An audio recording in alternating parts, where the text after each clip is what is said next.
driver, and today we are going to take one more beautiful poem in your that English Tulip series book.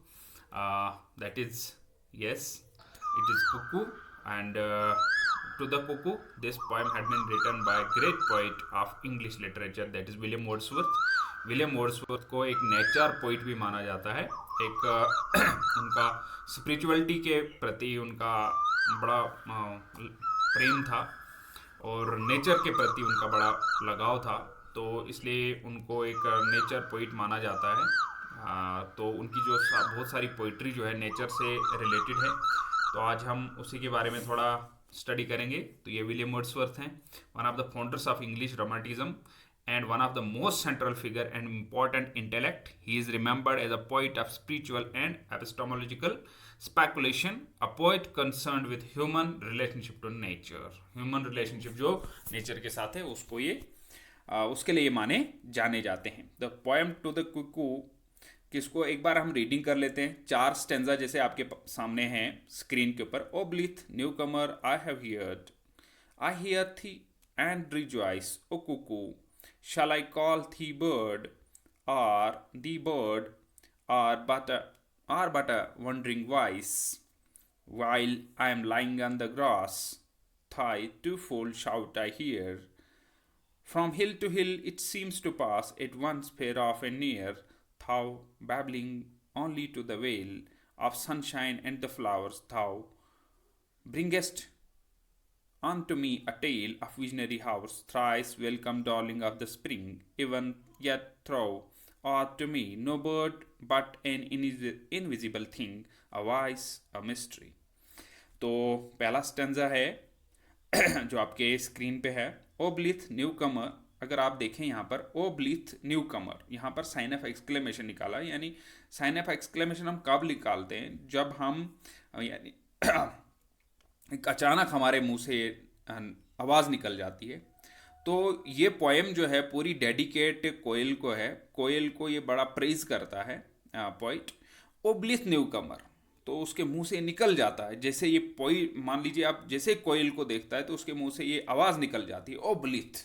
ब्लीथ means कि ओ happy, ओ cheerful, खुश मिजाज, वो खुश करने वाले new कमर। New कमर अब इसको क्यों बोला है, क्योंकि जैसे स्प्रिंग शुरू होता है तो ये कोयल जो है, कुक्कू जो है आपके एरिया में आ जाती है। नहीं तो ये माइग्रेट करता है ये बर्ड एक जगह से दूसरी जगह अपने क्लाइमेट के हिसाब से। आई हियर दी एंड रिजॉइस। अब दी का मतलब क्या है, तीन जो इंग्लिश लैंग्वेज में जो हम यू यूज़ करते हैं, यू या यूअर, तो उसी में जो लैटिन लैंग्वेज है उसमें यू को दी बोला जाता है, दी, दाउ, दाई।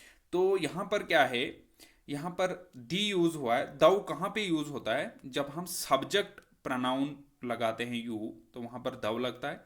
जब ऑब्जेक्ट प्रोनाउन यू लगता है तो वहाँ पर दी लगता है। और यूअर जब पोजेसिव प्रोनाउन लगता है वहाँ पर यूअर की जगह दाई लगता है यहाँ पर। तो आई हियर दी यानी मैंने तुमको सुना, एंड रिजॉइस और मैं बहुत खुश हुआ, बहुत खुशी मुझे महसूस हुई। ओ कुकू, दोबारा साइन ऑफ एक्सक्लेमेशन लगा, ओ कुकू, यानी कि कुकू को देखकर फिर ये खुश होता है, इसके मुंह से आवाज़ निकलती है ओ cuckoo. Shall I call thee bird, क्या मैं तुमको क्या बोलूँ, परिंदा बोलूँ। दी को आप याद रखिए, दी, दाउ, दाई, ये याद रखिए ये कहाँ पे यूज़ होता है, क्योंकि ये इस पोएम में बहुत यूज़ हुआ है। ओ Kuku, shall I call the bird or but a wandering voice?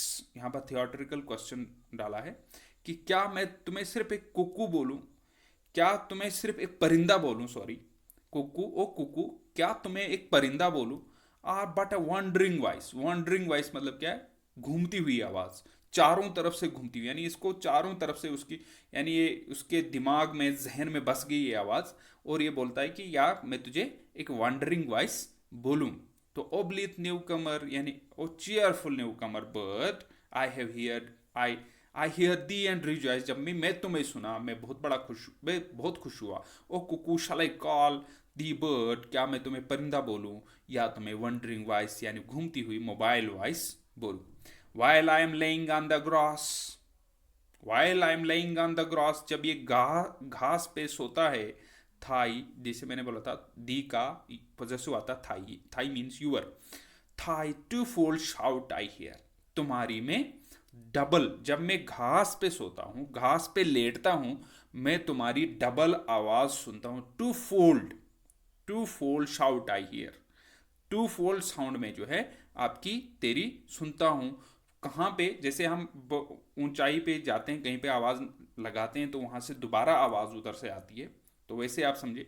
From hill to हिल, ये पहाड़, एक पहाड़ी से दूसरी पहाड़ी, इट सीम्स टू पास, ऐसा लगता है एक पहाड़ी से दूसरी पहाड़ी पे ये गुजर रही है। कौन सी? कुकू की आवाज़। At once far off and near, at once far, एक बार ऐसा लगता है ये आवाज़ बहुत दूर, फेयर मतलब होता दूर, ऑफ जब लगा दिया ना तो ऑफ का मतलब और ज्यादा दूर, फेयर ऑफ बहुत ज्यादा दूर, एंड नियर और कभी ये नजदीक आती है। तो यहां पर इस स्टेंजा में क्या बोलता है, जब पहला ही वर्ड अगर आप देखें वाइल, वाइल मीन्स, वाइल हम तब यूज करते हैं जब हम दो काम इकट्ठा करते हैं।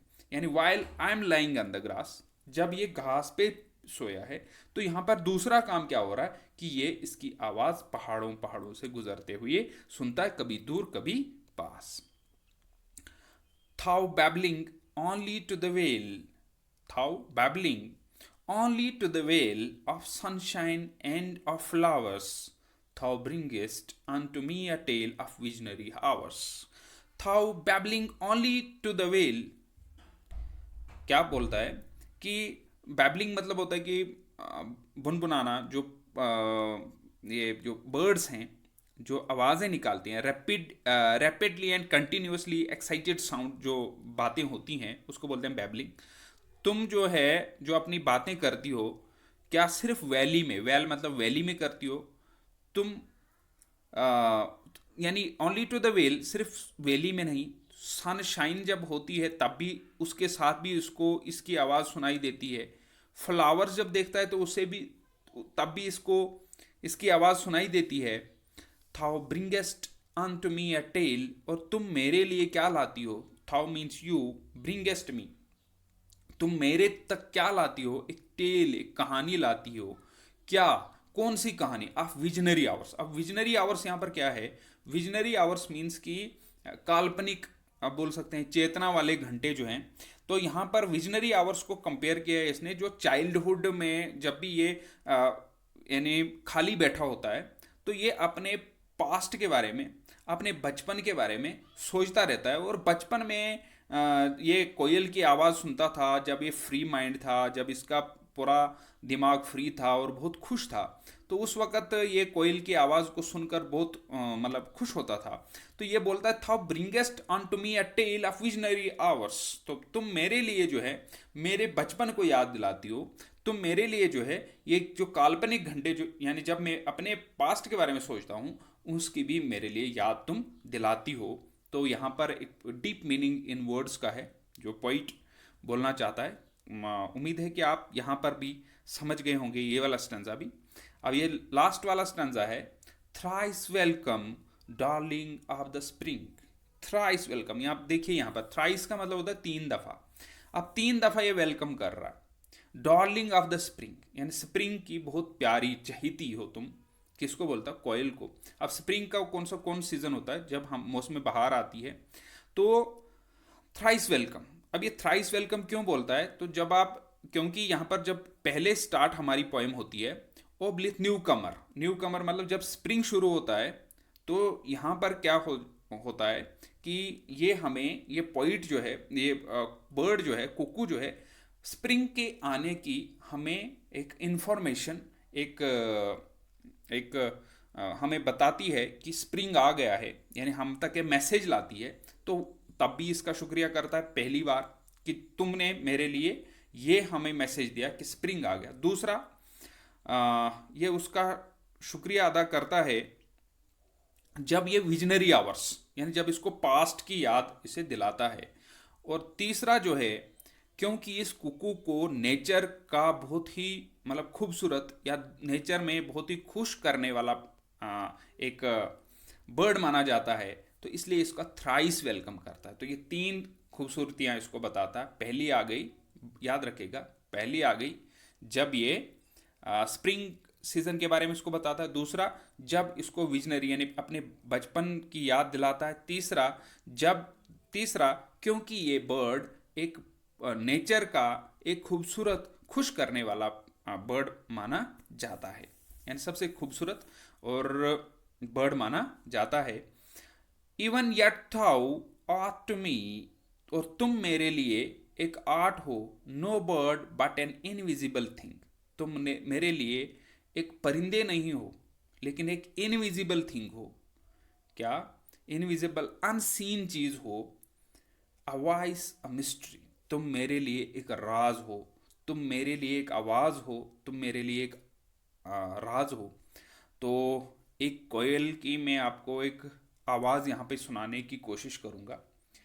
तो आप इस आवाज़ से, जो स्टार्टिंग में भी आपको जब ये आपका शुरू हुआ था वहाँ पर भी मैंने इसमें ऐड की है ये आवाज़, और यहाँ पर भी मैं एक ये आवाज़ डालने की कोशिश करूँगा, और आपको अंदाज़ा लगेगा कि कितनी खूबसूरत ये आवाज़ है। तो सुनी होगी आपने ये आवाज़। तो आज जो है आप क्या करेंगे, इसमें कुछ पोइटिक डिवाइसेस भी यूज़ हुए हैं, कल हम इसके पोइटिक डिवाइसेस डिस्कस करेंगे। तो आज जो है आप सिर्फ इस पोएम को हर एक स्टेंजा का मीनिंग निकालें, और पूरी पोएम को एक बार दो बार रीडिंग करके हर एक वर्ड का, हर एक स्टेंजा का मीनिंग निकालने की कोशिश करें। So thank you once again for staying with us. Next video में हम इसको पूरी कंप्लीट करेंगे। Thank you.